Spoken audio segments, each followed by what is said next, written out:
Katy. There's lots of vessels that you can age wine in. They have different effects. Let's talk a little bit about barrels versus stainless steel versus, dare I say it, concrete eggs. What? Wow, Chris. I mean, the world of vessels is such an exciting one.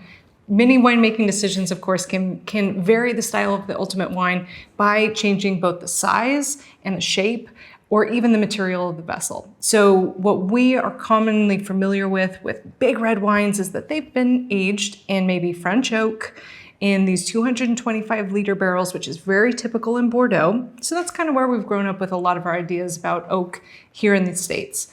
But there are so many different reasons to use something else. Oak, or even a porous material, which could include concrete eggs. Yummy. It's gonna help with some of that controlled oxygen exchange. All of that's to say that it's helping those tannins integrate. It's also creating a little tiny bit of microoxygenation.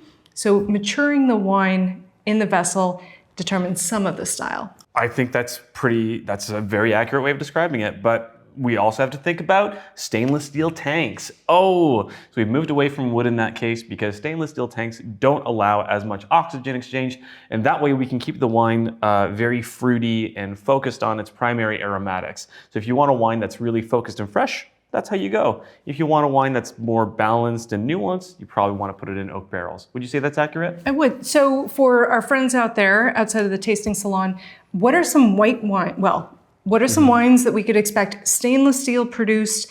I might imagine a Sauvignon Blanc, something that's a little bit fresh and very fruit driven. What would be a white wine that's aged in oak or concrete? What would you expect? For oak, almost always, I usually expect a Chardonnay to have some oak contact. I would say it's more the norm to have it in oak than to not. And that just seems to be because the flavors of Chardonnay, like the apple and pear and the pomaceous notes, meld really well with a little touch of vanilla, which usually you get from the vanillins and lactones in the oak barrel. I would also say that you can usually expect sometimes Chenin Blanc to be in new oak or neutral vessels, which could still be oak, but just might be used so it doesn't impart flavor. And white Bordeaux often spends some time in new oak, which is also Sauvignon Blanc with a little Semillon, but call. A thoroughly different style. Yeah. And then there are the red wines. So concrete, what would you expect out of maybe a wine that's aged in concrete? Oh, okay. So I would expect there to be a little bit more oxygen exchange, which usually is going to mellow out the tannins on it.